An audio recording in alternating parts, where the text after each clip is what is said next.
My husband pulled a hilarious prank on our kid, but my insane mom called CPS on us. Something so funny happened the other night. We're really playful with our kids, but it's always lighthearted. It honestly so could have been something that we just laughed about because it was so not something most people would worry about, but my mom ruins everything. My mom has always been super sensitive, and especially once my kids were born, any time anyone skins a knee or makes a joke, she basically freaks out because she's so sensitive. Well, my husband was in the kitchen. He was dyeing some shoes in this big vat of dye on the stove. He's super artsy in particular, so he's always customizing his stuff like that. But my youngest climbed up and looked in, and it's still so funny to me, but she must have seen big white shoes in black liquid. She was like, "Oh my god, Daddy, what are you doing?" And he goes, "This is what we're having for dinner, sweetie, doesn't it look good?"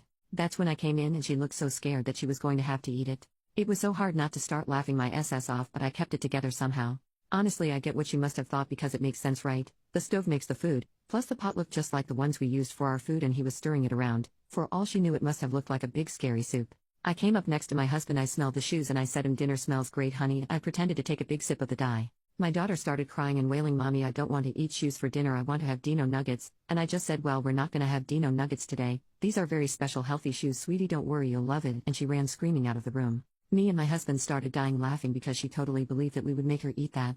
I wish that was the end of the story, because I really do think that could have just been a funny cute little memory like, "Oh, remember when you made me think we were having shoes for dinner?" But unfortunately this is where the crazy grandma comes in. So my husband and I catch our breaths. I started her Dino nuggets in the oven, and we go to tell our little girl that we were just kidding. When we found her in the bedroom, she had tears streaming down her cheeks and she was talking on our landline.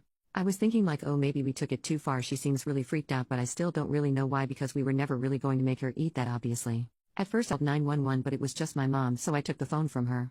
My mom started screaming at me. At first I couldn't understand what she was saying at all, but I started to piece it together. She was calling me a bad mom, telling me that I'm giving my daughter PTSD with all these stupid pranks and joking around. I was basically just like, "Huh, mom, okay," and hung up. Our daughter actually thought it was so funny once we told her, and she wanted to trick her sister too. She was laughing so much. Honestly, after that I totally forgot about it, but my mom totally went over the line. Because the next day Child Protective Services shows up at our door asking to look around and meet our kids and all this stuff. Obviously they left with no evidence of abuse, but I talked to them before they left, and apparently my mom told them we malnourish our kids and don't let them eat. They said they get these fake calls all the time, but what the female CK, how could you put someone's life in danger like that? It's so scary. I told them all about the prank we pulled on my daughter. She even came in and told them about it herself. They were all laughing, and clearly everyone was safe except my mom once I'm done with her.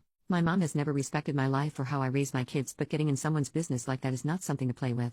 I think she knows she effed up, because now she won't answer my calls. I got a bunch of suspicious calls from the HOA for my neighborhood, and now I'm worried I'm gonna lose my house because of this fake news drama. Honestly, I'm glad she won't pick up my calls, because I could tear her a new one.